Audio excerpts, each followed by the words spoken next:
Peace, y'all. This is G1. This is Rod Stars. Together we Rebel Diaz. And we chilling right now in the South Bronx at Mothers on the Move, standing in front of the Richie Perez Radical Library. In this segment, we have a follow-up with Claudia de la Cruz on El Reporte. I also hit the streets and got some more word on the streets about my NYPD. We're also following up with Quilombo artist Boca Floja on today's Rooftop Live, as well as a premiere of his exclusive music video, Mecánica, featuring Cambio. The Ramarley Graham case is a case that for us really hit close to home. It hit our hearts, and we were heavily involved in the streets, fighting back against the NYPD for this senseless murder. Claudia de la Cruz had a chance to sit down and have a more in-depth conversation with Ramarley Graham's mother, Constance Graham. Well, welcome, Constance. It's a pleasure to have you here with us tonight. We're following up on our conversation, which was really brief at the Mother's Cry for Justice event that took place on Mother's Day.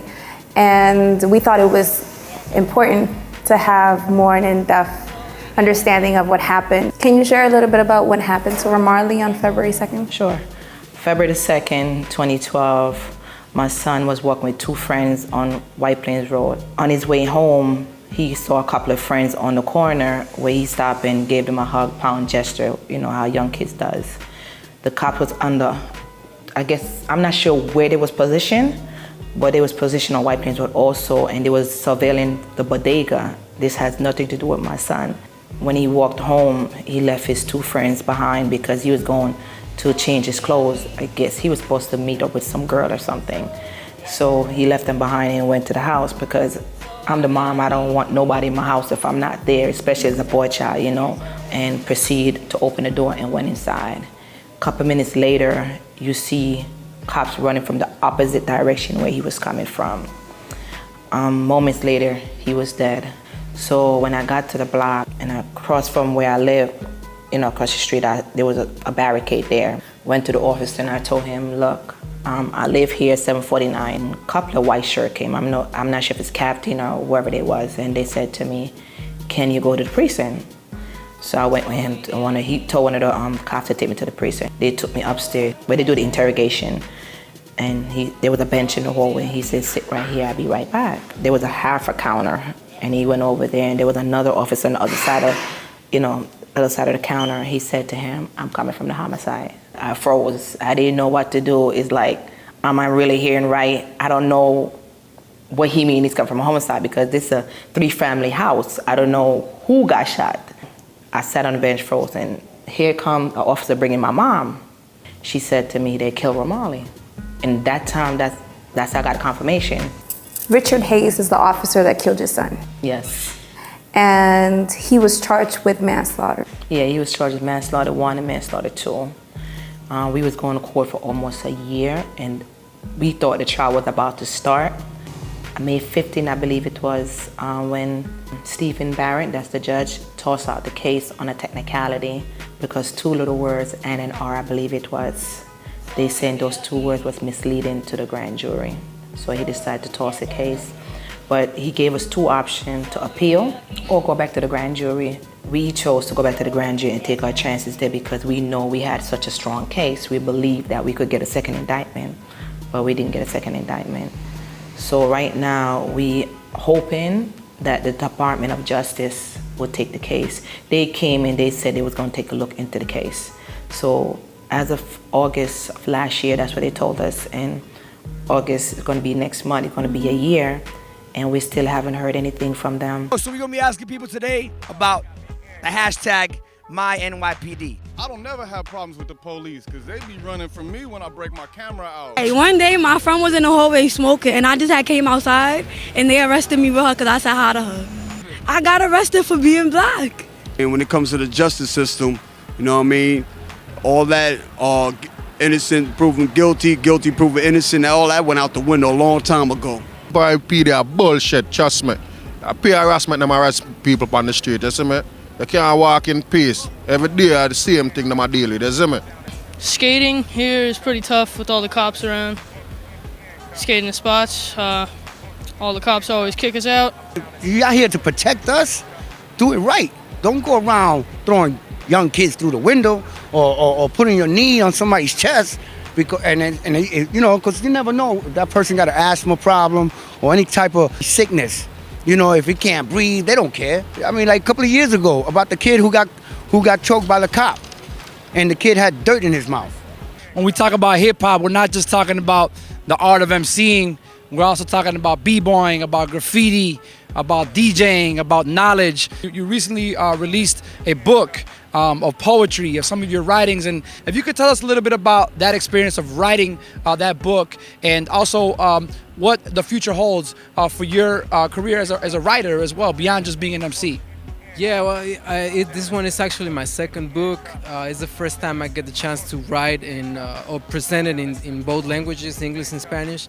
It was really important because a lot of people follow us, as rappers or as performers, but it was really important to produce in different formats. Like produce a book is going to open the door for a lot of young kids, especially in the most marginalized communities in Mexico, to be interested in reading. So that's important. Another thing is that we're reclaiming and creating our own narratives, our own system of knowledge. Y ponerlo en el espacio académico without the academics telling us what to do and just treating us as the object of study. We are now producing our own narratives. Después de la cuestión del libro, estoy escribiendo una obra de teatro también. I'm just writing a script for a new play y es más o menos la misma dinámica, hablando sobre colonialismo, sobre relaciones raciales, sobre sexualidad y todo siempre con un vínculo necesariamente comunitario, de responsabilidad social y de utilizar el conocimiento como una forma también de participación política. And I appreciate you say that because, one of the essences I feel of that's always been consistent in hip hop es la idea de keeping it fresh, siempre reinventándose. ¿Qué más para adelante? ¿Cuál es el futuro proyectos que van adelante no solo para ti, pero para tu colectivo Quilombo Arte? What does that look like moving forward? Well, definitely exploring different formats. Definitely the visual element is really fundamental nowadays to communicate with the youth. So we're working on a documentary that is going to come up in 2015, the play. And hopefully one day we'll be able to establish ourselves on a physical space, something that we've been learning from people like you guys, that's definitely fundamental for any process of social transformation, or as a collective or as an individual, having a physical space where people can go and on an everyday basis trying to build with the community, doing workshops, film screenings. That's definitely something that we're looking forward in the future to develop as a Quilombo collective. Cuando tú vas para la bodega, ¿qué compras? Cuando voy para la bodega compro agua de coco. Yeah. There you have it. We're here with Boca Floja on the top of the world, the Mecca in the South Bronx. Coming up next, we have Boca Floja rocking his joint. Peace, y'all. I'm gonna call my crew, you gon' call your crew. We can rendezvous at the bar around 2. Soy la energía del verano 95. Baila boricua morena este Latin lingo. Con este phonics diaspórico que reclama un tono más oscuro del café que lo proclama. Crecí en el fuego iracundo de una colonia en donde el pueblo no inhiben por la memoria. Dan bisturía sus perfiles por un complejo. Jamás cuadré su bonanza, pasó Montejo. Mis credenciales bailaron con Montel Jordan. Con esos mudos caminas y me desbordan. Soy cuentacuentos, doy clase y vendo canciones. Prendan motores, llegamos abusadores. Soy Anacleto, morones tras bastidores. Vamos metiendo tercera y desaprendiendo. Muévete al paso sin peso y con dividendo. Usted elige el proceso, yo voy contento. Ask you what your interests are, who you be with, things to make you smile, what numbers to dial. You gon' be here for a while, I'm gon' call my crew, you gon' call your crew. We can rendezvous at the bar around 2. Ask you what your interests are, who you be with, things to make you smile, what numbers to dial. You gon' be here for a while, I'm gon' call my crew, you gon' call your crew. We can rendezvous at the bar around 2. Your orchestration, your mama need a standing ovation. Make that woman some dinner for a perfect creation. Is she an artist for how she put you together? Forever I work hard to make me wanna be better. For betterment of my people, we starting off in the dawn. So tonight we rebels without a cause. No opposition, your friends and my friends is chillin'. Nobody tripping, the definition of winning. Chula benéfica y pura, resaca de una lluvia de fluidos sin premura. Lenguas nativas como lengua y saliva. Pide más el mar cautiva, quiere dar con iniciativa. Un orgiástico sabático encendida.